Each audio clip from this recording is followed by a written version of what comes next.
sometimes you get into a long-term relationship and it's someone that you are intentionally looking to marry, but you know there are issues and there's big issues. And I think what I see with couples who run into this is they have this mindset that they've dated this person so long, moved in with them, and that they've invested so much. And if they just stay with them and then get married, it'll all work out. Somehow they'll be able to work it out because their partner will change or situations will change once they're married. And as a therapist, I'm going to tell you that is a false idea, it's a false pretense.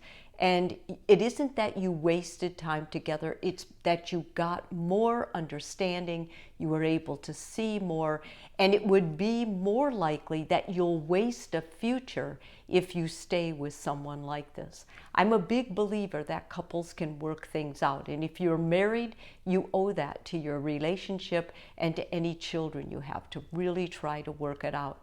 But if you're in one of these long-term relationships and your plan is to get married, but you've been living together for a long time and you see the issues and you somehow magically think they're going to go away, they are not. Any kind of a marriage you would enter where there's a lack of respect, a lack of faithfulness, someone who will throw you under the bus, abusive, or someone who's totally into it just to get what they can from you throughout the married life would be miserable, and no one would sign up for that. But unfortunately, a lot of people are seduced into it, and those are probably close to the majority of the relationships that I work with. People that tell me later, when we were dating, we lived together, I could see this clearly, but I just thought the person would change. They're not going to change. The truth of life is there's some issues you just cannot fix. I'm going to give you those now. So if you're dating and you see yourself in this, then I think it's really important that you learn how to gracefully let go of that person.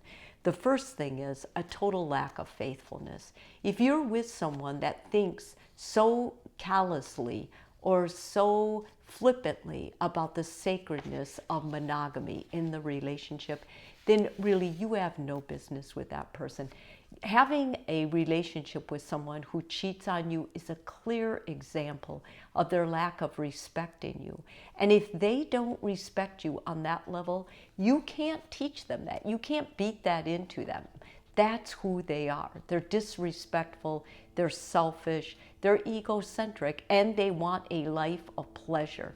They're not thinking about sacrificing, making the necessary sacrifices that marriage inevitably would make on them. Number two, a willingness to allow you to be harmed.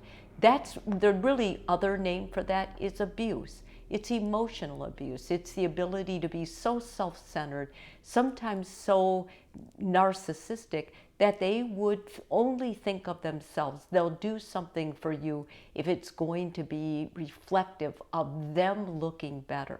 Everything they do for you is a conscious manipulation for the betterment of themselves. If you're with that kind of person, or you're with someone who thinks that you're the woman or the man, so you have certain roles, and they continually remind you of your failing of roles, they're critical, or they're comparing you to other people, you need to get out of that relationship. Without you knowing it, that relationship is actually destroying your confidence and self-esteem, and there is nothing that you will gain from this. No matter the years, you aren't doing yourself any favor. You can stay with somebody for a long time and be miserable, or you can set yourself free and find someone who you can love and who can love you genuinely in return. The third thing is if they don't want a family and you do, and you think somehow after you marry, or if it just happens, they're all of a sudden going to become a family person, that's not only a setup for you, but that's a setup for them.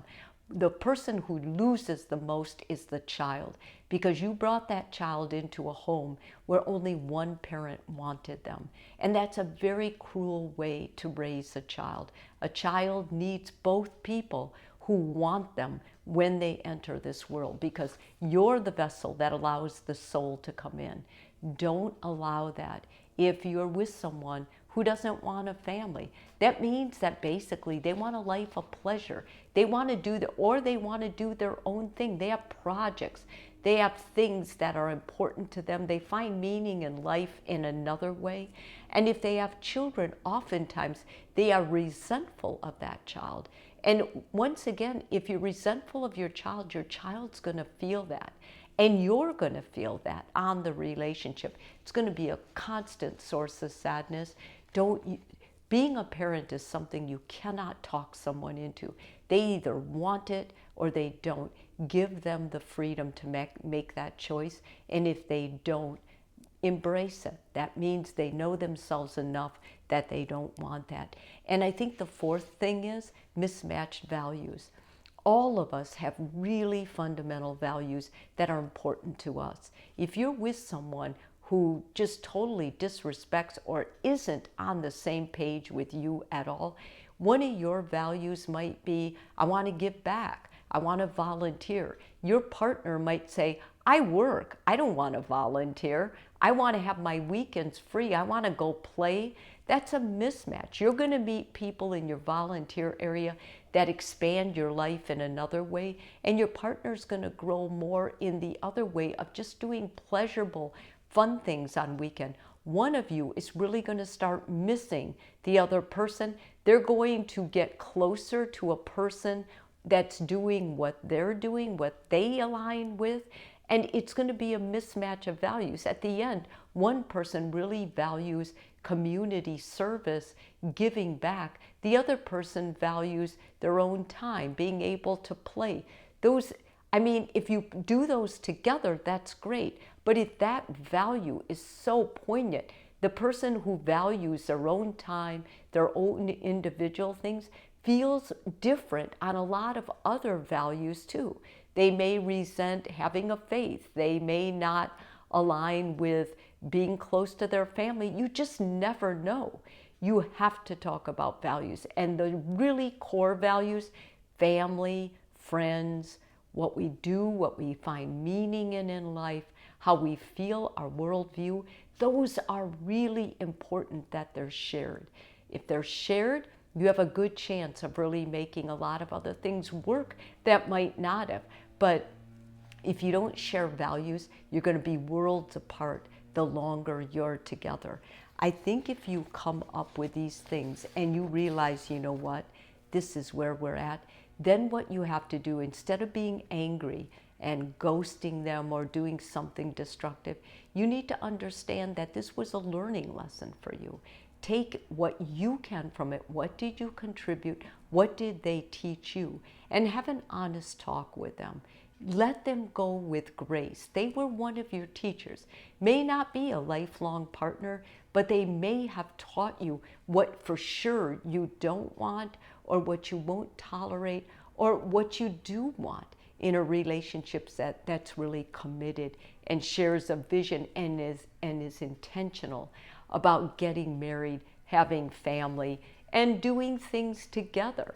There's nothing wrong with them, nothing wrong with you. The two of you, when you were together, you just didn't align. Make sure you don't expect marriage to be magical. It's not going to bring you together. It's not going to do any of those things. It's not going to change their mind. It's going to make them your teammate. And if you're having trouble in these areas before you get married, then more than likely it will only get worse if you do get married. If this video is helpful for you, please subscribe. And if you're already a subscriber, thank you so much.